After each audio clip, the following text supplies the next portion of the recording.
Hello friends, আজকে একটা নতুন টপিক নিয়ে আমি আপনাদের সামনে চলে এসেছি। ইয়ামাহা অ্যারক্স 155 ইয়ামাহা কোম্পানির একটা বেশ জনপ্রিয় ম্যাক্সি স্পোর্টস স্কুটার। 2023 সালে জানুয়ারি মাসে আমি স্কুটারটি নিয়েছিলাম। তারপর থেকে এই স্কুটারের বিভিন্ন রকম প্রবলেম আমি ফেস করেছি। সেই প্রবলেমগুলো নিয়ে আমি একটা গোটা ভিডিও বানাবো। সেখানে আমি স্কুটারের ডিটেল রিভিউ আমি আপনাদের সামনে তুলে ধরবো। কিন্তু আজকে আমি মূলত এই স্কুটারের একটা বিশেষ সমস্যা নিয়ে আপনাদের সামনে এসেছি এবং সেই সমস্যার সমাধানের পথ আমি বলে দেবো। যে এই আমার অ্যারক্স স্কুটারের ব্যাটারি ড্রেনেজ প্রবলেম, এই ব্যাটারি ড্রেনেজটাকে আপনি কীভাবে রুখতে পারেন এবং তার সমাধান আপনি কীভাবে করতে পারেন সেটা আমি আজকে ভিডিওয়ে দেখিয়ে দেবো। আমি দেবাশিস দর্শন চ্যানেলে আপনাদের স্বাগত। চ্যানেলে নতুন হলে আমার চ্যানেলটিকে সাবস্ক্রাইব করে দেবেন, যাতে এই ধরনের ইনফরমেটিভ ভিডিও আপনাদের জন্য বানাতে পারি। তো চলুন দেখে নিই। ইয়ামাহা অ্যারক্স 155 ব্যাটারি ড্যামেজের পিছনে যে মেন কারণ সেটি হলো কিন্তু ইয়ামাহা ওয়াই কানেক্ট অ্যাপস। এই ইয়ামাহা ওয়াই কানেক্ট অ্যাপসের মাধ্যমে কিন্তু এই গাড়ির আপনি লাস্ট পার্কিং যে লোকেশান সেটা জানতে পারবেন। এই গাড়ির যে যদি আপনি গাড়ি চালাতে কোনো রকম ফোন বা মেসেজ আসে সেটা কিন্তু আপনি আর ডিসপ্লেতে শো হয়ে যাবে।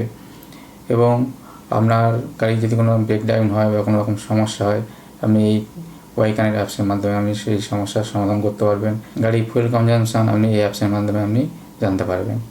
তা বিভিন্ন রকম ফিচার্স রয়েছে। সেই ফিচার্সের জন্য কিন্তু আপনার এই অ্যাপস যখন চালু থাকে তখন কিন্তু আপনার গাড়ি প্রচুর ব্যাটারি ড্রেনেজ হয়ে যায়। আমার গাড়ি প্রথম যখন ব্যাটারি ড্রেনেজ হয়েছিল, প্রায় 2 সপ্তাহ গাড়ি না চালানোর জন্য হয়েছিল। গাড়ি পুরোপুরি অফ হয়ে গেছিলো, গাড়ি অনও হচ্ছিল না। তারপর লাস্ট যেবারে আমার ব্যাটারি ড্রেনেজ প্রবলেমটা হলো, সেটা কিন্তু আমি 6-7 দিন গাড়ি অফ রাখার পর ব্যাটারি ড্রেনেজ হয়ে গেছিলো।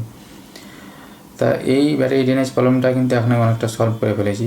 তার জন্য আপনাকে কী করতে হবে, এই ইয়ামাহা ওয়াই কানেক্ট অ্যাপসটির জন্য একটা বিশেষ ডিভাইস আছে, সেই ডিভাইসটিকে আপনাকে ডিসকানেক্ট করতে হবে গাড়ি থেকে। তাহলে কিন্তু আমরা এই প্রবলেমের অনেকটা সমাধান হয়ে যাবে। গাড়ির যে সিট কভার আছে সেই সিট কভারের নিচে এই ওয়াই কানেক্ট অ্যাপসটির ডিভাইসটা রয়েছে, সেটিকে খুব সাবধানে আপনার ডিসকানেক্ট করতে হবে। এছাড়া আরও কয়েকটা প্রসেস আছে যেগুলো আমি বলে দেবো।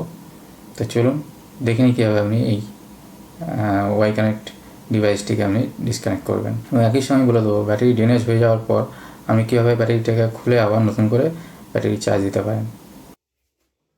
প্রথমে গাড়ির সিট কভারটিকে খুলতে হবে।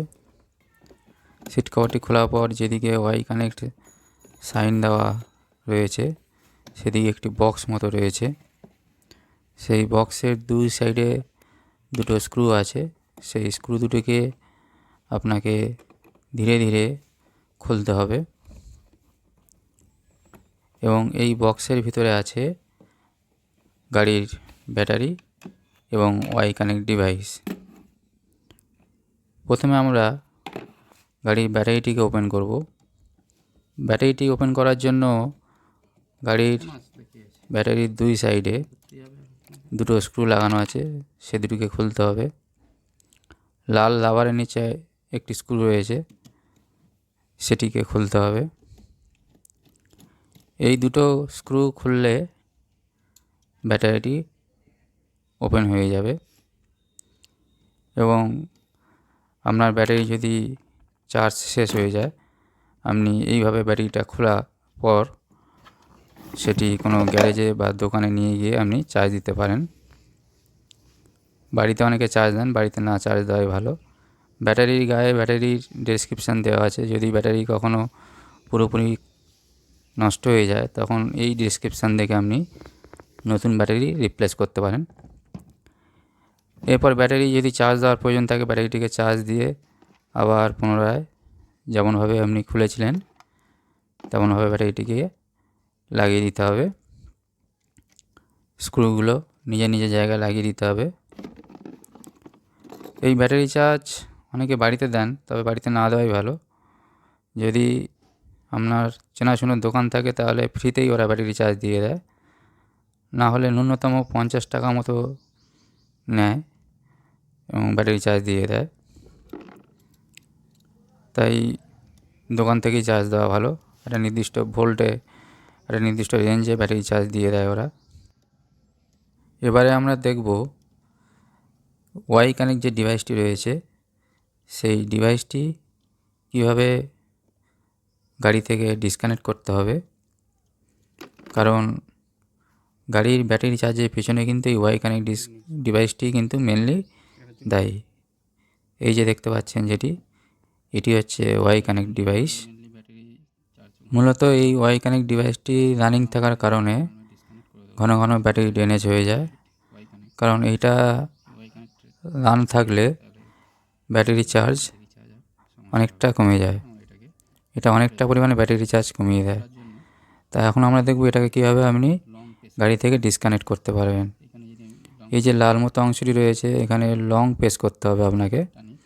লং প্রেস করলে ওটি খুলে যাবে, এবং যদি মনে করেন আবার এটাকে লাগিয়ে রাখবেন, তাহলে যেভাবে খুলেছিলেন যেদিকে ওই যে ঘাট বরাবর দিকতে রয়েছে ওইটিকে লাল অংশের দিকে দিয়ে চেপে দিলেই একটা সাউন্ড মতো হবে, তাহলে কিন্তু আপনার ওটা আবার সেট হয়ে যাবে। তা আমরা এটাকে খুলে রাখবো, লং প্রেস করবো ওই লাল মতো অংশটিকে।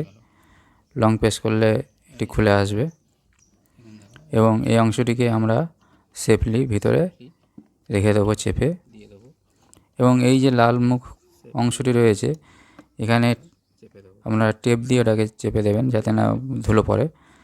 ভিডিওতে হয়তো দেখানো হয়নি, আমি ওটা পরে টেপ দিয়ে সেফলি ভিতরে রেখে দিয়েছি।